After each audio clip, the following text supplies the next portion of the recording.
Okay, so it's 11 o'clock Central European time now. Let's begin. So this is a webinar about Change Management Office, and we've entitled it "From I Have a Dream to Actually Walking on the Moon." And we've done that because we've collected a lot of input from practitioners who have tried and sometimes succeeded in setting up a change management office. We've done that through Proacteur in terms of hearing what has worked for their participants, but also from our own experience and where we have helped clients basically gathered a lot of that data and trying to figure out what works and what doesn't work. And I want to share some of the insights from that piece of research with you. Just as a mean of a very quick introduction to, let me see, myself. So my name is Morten Kamp Andersen. I work as a consultant and a partner here at Proacteur. I help build change capability and change capacity in organizations. So capability through change management programs, primarily pro-sized change management programs, but also I do a lot of leadership development. Change capacity in that I help organizations create change management offices and also help on specific projects. So that's a little bit about me. I have a background as a psychologist, and also I've worked in finance for many years. So Proacteur, brief introduction, we are a 12-year company. We specializes in making change happen within organizations. We believe that, strategies are fine, implementation plans are fine, but it's really the change management part that makes a difference in organizations and to strategies. And we mean business when we talk about change. So we try to help clients understand issues, develop people, develop organizations, and also actually a large chunk of what we do is we help manage the change. So we help implementate changes in organizations. So that was a very quick introduction to me and Proacteur. Many of you know us, so hopefully that's fine. Just as a way of a quick agenda, so there's really 4 things that I will go through. First of all, just why create a change management office? What's the benefit of that? What should be the point of that? Then I will go into 7 key decisions that you need to make or consider when setting up a change management office. I'll be very upfront. We were looking for a recipe to create a change management office. One, if you just did this, then you would have the perfect change management office. We didn't find that. I don't think there is that. But what we have found is that the ones that has successfully been on that journey, that they've been around 7 key areas where they needed to make a decision that would fit their individual organization, but 7 decisions, and we'll go through them. Some good advice. So every time I've asked a practitioner, so if you would do this again, what would you have done differently? Or if you should give an advice to somebody starting on this journey, what would that be? And just sharing some of them with you. And finally, just a couple of tools and templates you can use. And in the end, we have a Q&A. This is a recorded session, just so you know, and all of you are on mute at the moment. So if you during the presentation have a question, please raise them in the chat function. I'll see them as we go along, and then I will comment them as we go along. And then in the end, we will open up for Q&As or comments or experiences that you have that worked and that didn't work, and so on, and we'll take it from there. The whole session is about 45 minutes. I will probably say something around 30 minutes, and then we have about 15 minutes to the Q&A. Okay, so with that, let's begin. So first of all, what is a change management office? Well, the easy answer to that is it's a function within an organization. But you could also look at it that a change management office, the purpose of that is really to lift change management maturity and capability within an organization. And again, the reason we want to do that is we want to succeed at projects. So the ultimate outcome is to succeed on projects. The mean to that is to become mature and good at change management. And how I see change management office playing a part in that is that it is a lever for that. So there are many different levers to improve change management maturity. one of the most potent and important levers for improving change management maturity is a change management office. So a centralized office where you can gather best practice, where you can share resources, where you can share what works, and also basically move the learnings into the next project. So that's what a change management office is. Why are we having this conversation? Well, we're having this conversation because we can see a clear trend that large companies are establishing change management offices, and they're doing that in a rapid increasing way. So this is a finding from ProActeur's latest best practice, which came out in 1st of March this year. And basically one of the key trends in the industry right now is establishing a CMO. And the text is, participants expect to see more organization centralize the change management function in permanent CMO. And that's also something we see here in Denmark. We see that in Scandinavia. If we just go back 5 years, a lot of the effort was built around having some change practitioners having a tool set, having a methodology, being trained in ProActeur, for instance. Now we're seeing a lot more companies having an enterprise focus. So not just practicing or getting practice to the change management practitioner, but also to sponsors and to managers and to project teams, but also centralizing that in a CMO. So that's really a key trend that we are seeing at the moment. And many are on that journey, and many are sort of at the beginning of that journey, but it's definitely something we're seeing more and more and more. And again, the purpose of this is to improve change maturity in an organization, and the reason for that is to improve success rates on projects. So what we have found in our research, and basically this research is done, we've taken a lot of input from Proacteur and their best practice. We have interviewed some clients on their journey, and we have also talked to non-clients on their journey. We have asked our consultants about their experience, but also read case studies. And what we've done is we've tried to put all of this together into what works and what doesn't work. And what we have found was that, again, as I said, there isn't really one recipe for making a great change management office.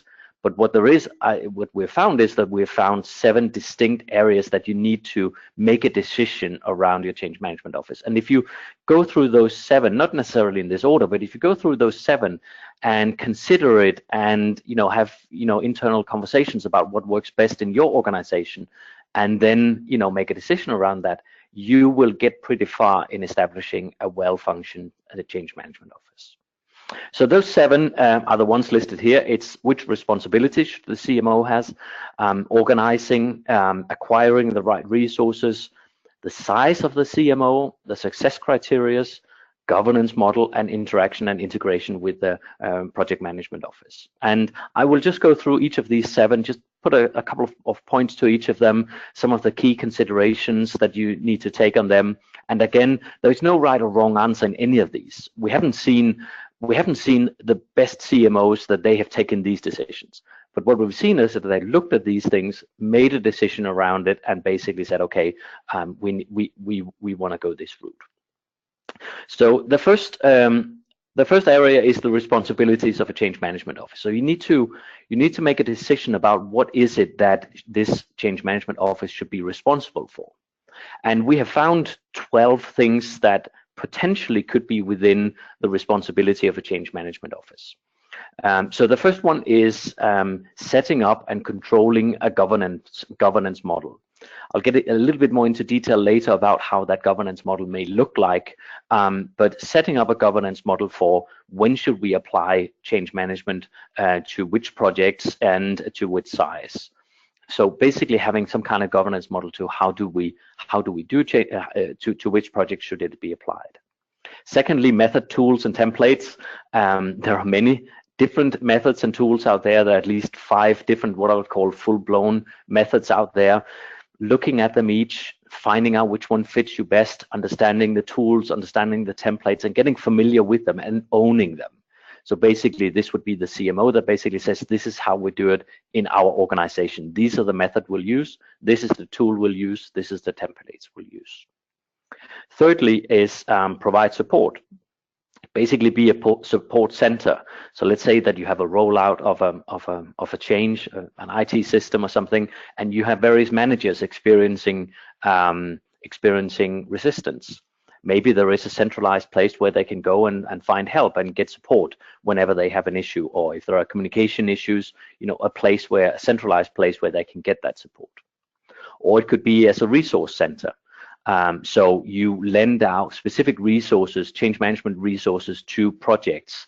So you have, 0.8 FTE on your project and we'll lend that to you, or you have 2 resources and they're coming out of the CMO.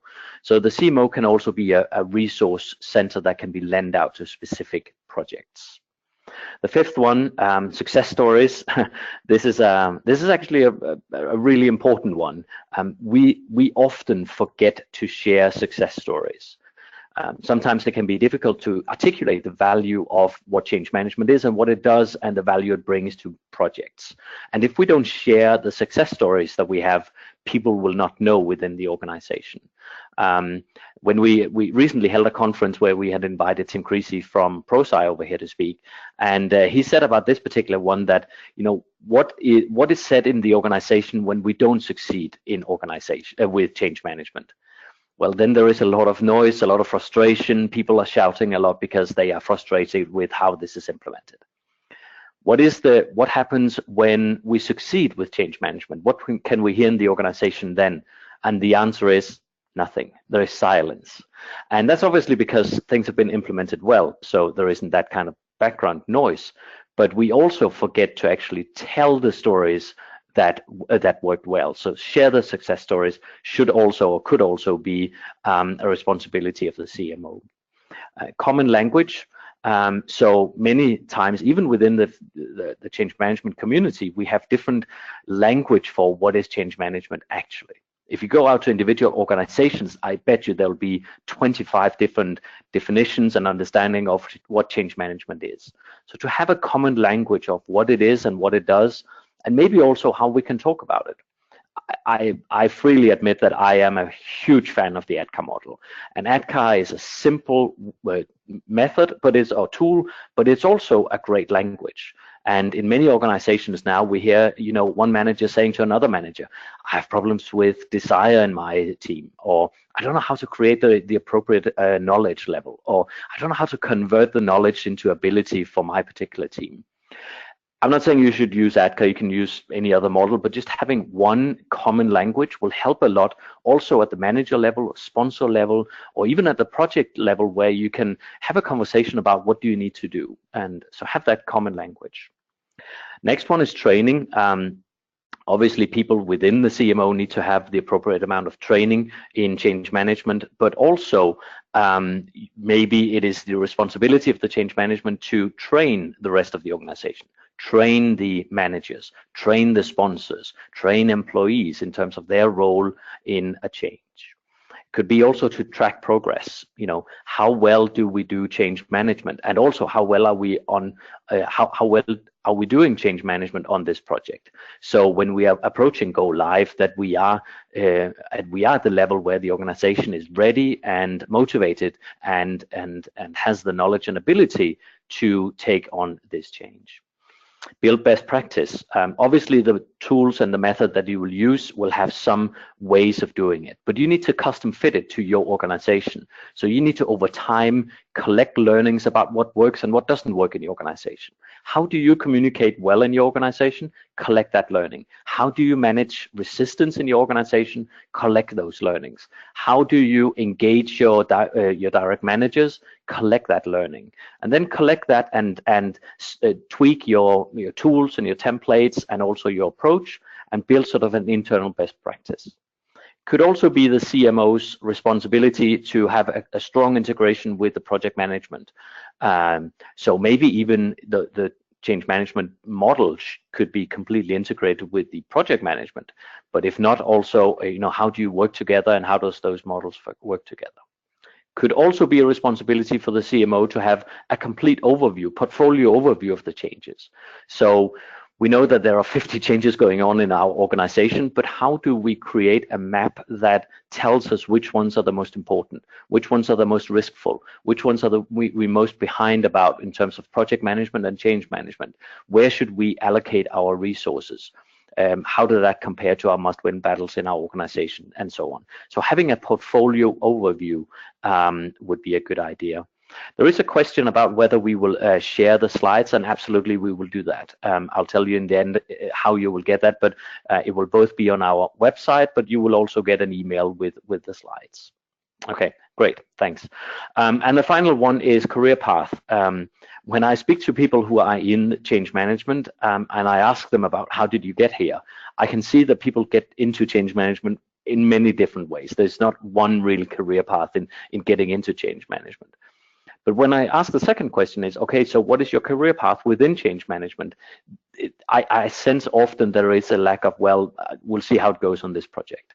And maybe it could be a responsibility of the change management office to actually create a career path for change managers. So this is something that you would aspire to be better, and also to describe how are you at a beginner level, how are you at an intermediate level, and how are you at an expert level.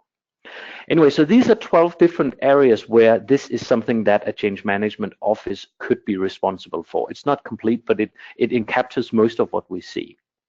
And you need to make a decision about, okay, so when we're setting up a change management office, should they have a portfolio overview of all changes in our organization? Should they also do the training, or should that be in HR? Should they also be a resource center? How should that be? And as I said, there's no right or wrong. We can see, broadly speaking, a correlation with the responsibilities that a CMO has and the maturity of the change management office. So for instance, if we just take maturity of a change management office in level 1, 2, and 3, then we can see that at level 1 we have almost all of these top 5 present. So they do share success stories, they are resource centered to some degree, they do have a governance model and methods and tools. But as you get to level 2, there are some additional ones. They also do training, they also do track progress, and they also build internal best practice. And then the most mature of the change management officers we can see are also the ones that has a stronger integration with project management and also have more of a portfolio overview within the organization. So again, there's no right or wrong, but we can see that probably the top 5 on this page are the ones that maybe be the best to start off with if you want to sort of start off slowly. Okay, so that was the first one, responsibilities of the CMO. The second thing that we are looking at is organizing, and how do you organize? There's really sort of 3 what I would call sort of classic models that you can organize. There is either the centralized version where you have a fairly large change management office, and they have all the responsibilities just described on the previous slide, but also they have maybe a large set of resources that they will lend out to the projects, and then when the project is done they'll come back to the CMO and then be lent out to another project. So essentially it's all controlled centrally. You also have the decentralized version. This is where the change management resources are really acquired and owned by the individual projects. And then when the project is done, then the project team is dissolved, and so is that person really who is in charge of change management. And that person can then go on to another project if that person is acquired by that project, or could do something completely different within the organization. But here you have a smaller CMO that may only be a CMO of 2 or 3 people or something. They may be responsible for selecting the method, selecting the tools, making sure that we do it in the right way, maybe even creating a common language, and also maybe share success stories. And then what they do is they interact, maybe formally, but probably more informally, with the change management resources located out in the projects. And again, there's no right or wrong in terms of which of these 2 are the best ones. It depends on the culture that you have. If you have a culture where the steering committee of the projects are really the owners of the resources, and the resources is best acquired at the project level, well, that's probably work best for you. If you're a type of organization that has, well-functioned, great centralized functions where you lend out and have a great interactions with the individual projects, well, then that may work. What we can see is that if you do choose the decentralized method, that you probably still want to have a size of around 3 to 4 in terms of your CMO, because you do want to have, first of all, you don't want to be too reliant on one person sitting in the CMO. So when that person is leaving the organization, you have nothing. And you also do want to have some scale, because just some of the things in terms of making a portfolio overview or governance model, it does take time. So we will advise you to be at least 3 or 4 in that. When we can see where the CMO is located, we can see from this is from ProSci best practice. We can see that the majority lives in the PMO and in HR. So 32% and 30% are in those places. This, by the way, adds up to more than 100%, and that's because that in many, especially very large organizations, you have several CMOs, and that's why that it adds up to more than 100%. But you can see that it's in PMO and HR. What is interesting is that when they are asked, where do you think that it would make most sense for the CMO to lie in your organization to have the biggest impact, then we can see that the PMO is still the right place, but it's more strategy and transformation. What is also interesting to see is that whereas 30% lie in HR, when participants are thinking that where do you think it should lie, it's only 5% of the response it should be in HR or even in IT. So it's interesting that there is a difference between where it does lie and where it should lie. And again, think a lot about where would it make most sense in your organization. And the criteria that you might want to think about is, where do I have access to the appropriate sponsors? Where do I have access to the appropriate budget? Where do I have access to the appropriate competencies to be in the CMO, etc., etc. Those are things that you might want to consider before you place it within the organization. And again, there's no right or wrong answer, but what there is a considerations, and in your organization, there probably is a better answer than other places. Okay, so that was organizing.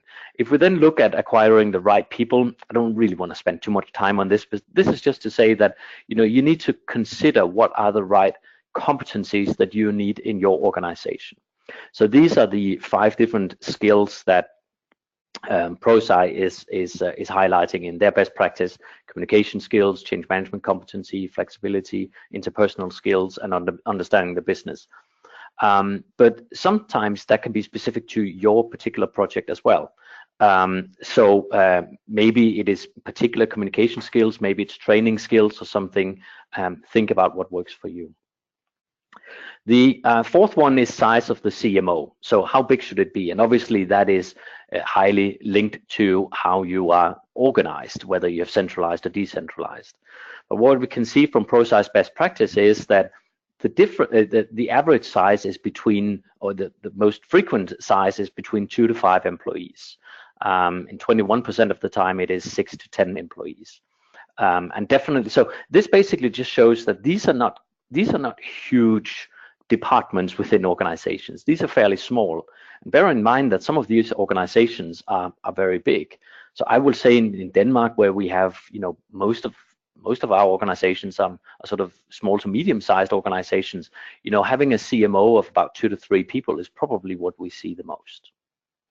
Okay. Then success criteria. I will probably highlight a little bit or allude to our report that we've written, and here you have a lot more background to what we mean about success criteria. But it's very important for a change management office to have a number of success criteria for when they are achieving their goals. And I have a list of success criteria here. I really don't want to go through them. I know this is a very busy slide, but you can read them when you get them. But what does good look like in your organization? What is the success criteria? Is it a success criteria that you always have change management resources on your most important projects? Is it that that you have a sponsor a change management sponsor for each of your projects? Is it that you have a change management activities defined for each of your largest 10 projects or something like that? But you need to find create a list of success criteria. And they're very important to make up front and to share and agree with all of the key stakeholders within the organization, so you are aligned on what it is that you're set in place to do. And that will also make the conversation about how many resources should you have, how should you be organized, what responsibilities should you have. A lot of that conversation will be a lot easier if you have a set of agreed upon success criteria for your change management office. So indeed, one of the first things that I will urge you to do is I'll urge you to sit down and create a vision statement for your CMO, but also a list of goals and success criteria, because then that will make some of the other decisions a lot easier to make. Okay, governance model, a key way of improving your change management efforts within an organization. A governance model is essentially a model just stating on which projects should you be and how should you be applying change management.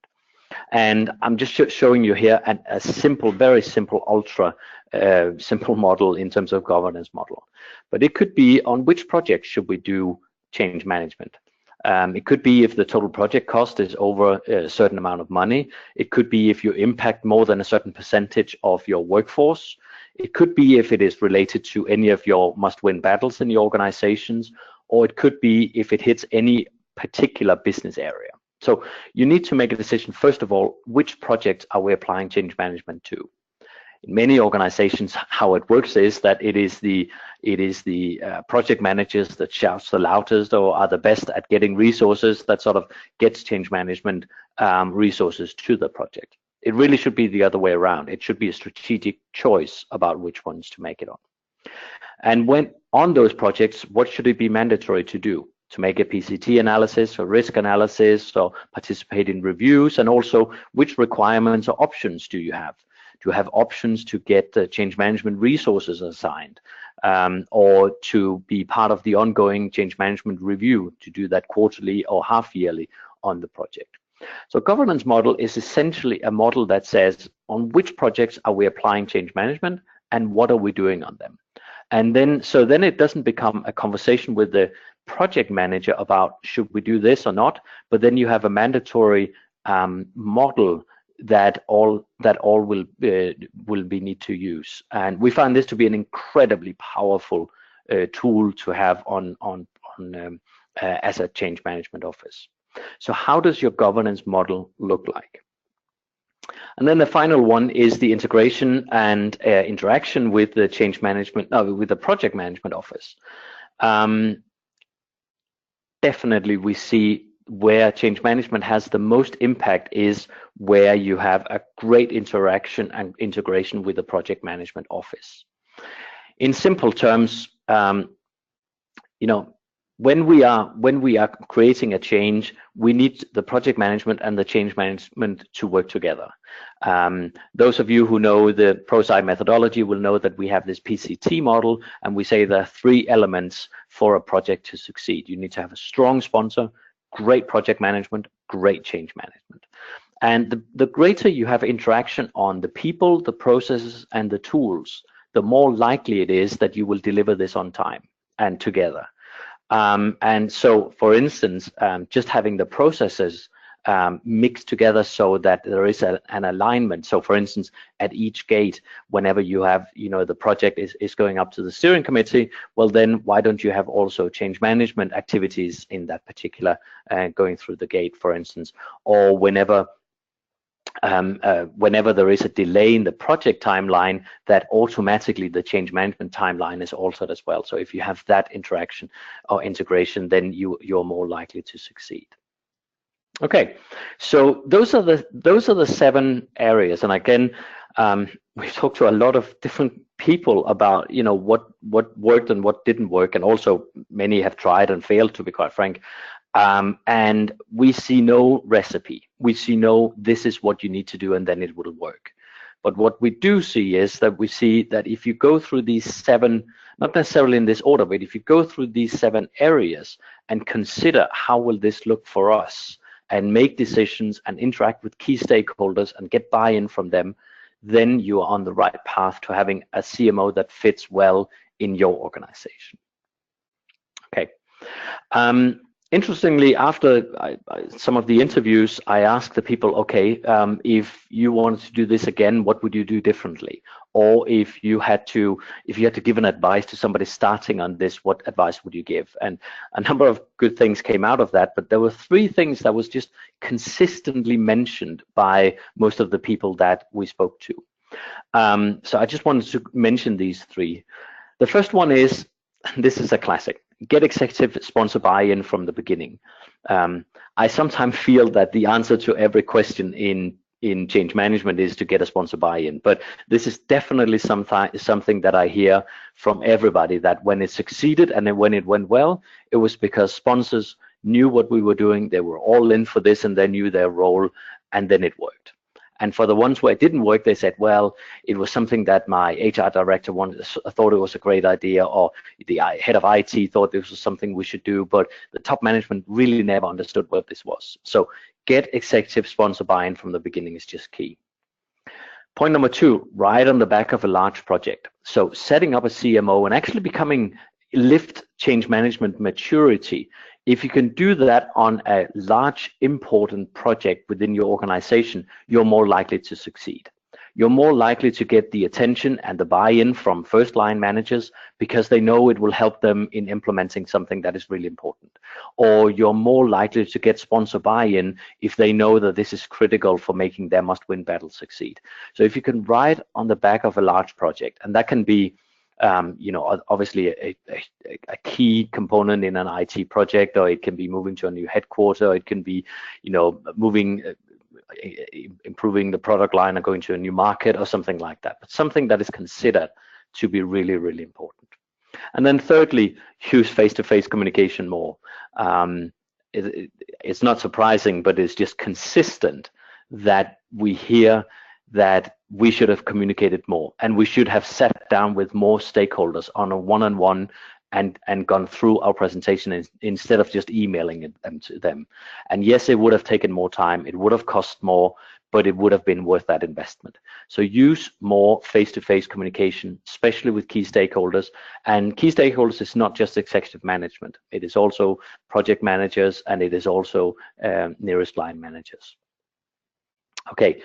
In terms of tools and templates, in the report that we've created, we have basically 2 tools that we offer to you or give to you.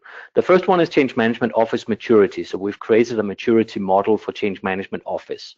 And for each, so we have 3 levels. So we have level 0, which is no Change Management Office. But for each of the 3 levels, we've basically described how are the typical characteristics at each level. But probably most important is we also describe what are the most natural steps for you to take to get to the next level. So if you are at a level 1 at the moment, what are the next steps to get to a level 2? Or what would be the appropriate activities for you to focus on right now to get to the next level? So this is really just for you to assess where are we right now, and what would be some good things, good investments for us to do to move to the next level. And the second one, also in the report, is we have sort of a 10-step process.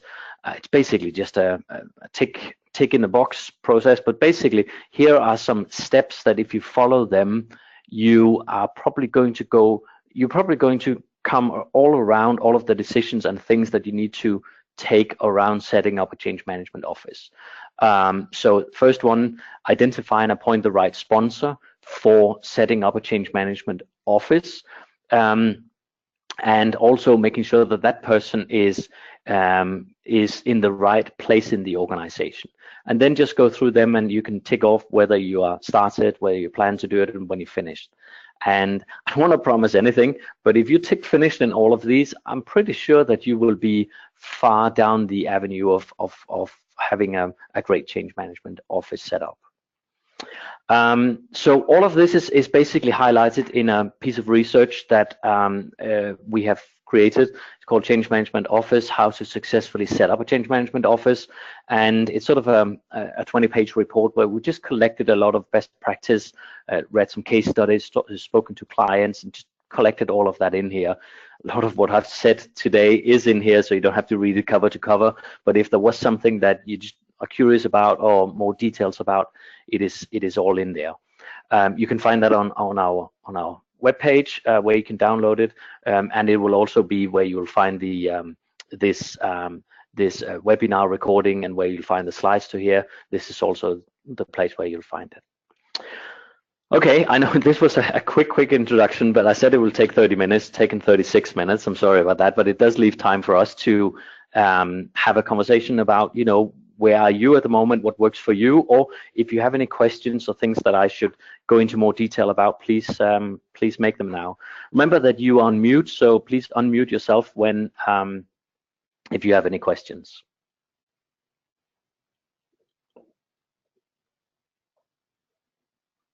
Hi. Well, I thank you for a very interesting presentation, Morten. We have also been in dialogue. Yes. But I would just make an add-on. In KMD, we worked with a pilot process where we where we tried everything on 3 projects to see what could be the best way of doing it in KMD, and then draw the learnings, and then establish the going forward CMO approach.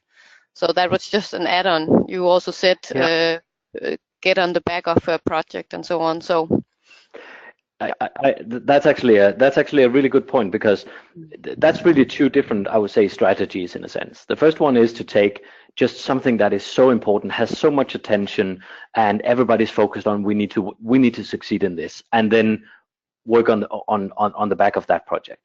Another alternative, which actually we've seen it with KMD, but we've also seen it at a couple of other places, where we said, well, why don't we just try it out on a couple of projects, see how the tools and methods that we think are the most appropriate ones, see how they work, and then get some learnings. And then when we sort of roll it out to the whole of the organization, we not only have some ambassadors at executive level, but we also have some experience, and we're also more comfortable in the methods and tools that we are working on.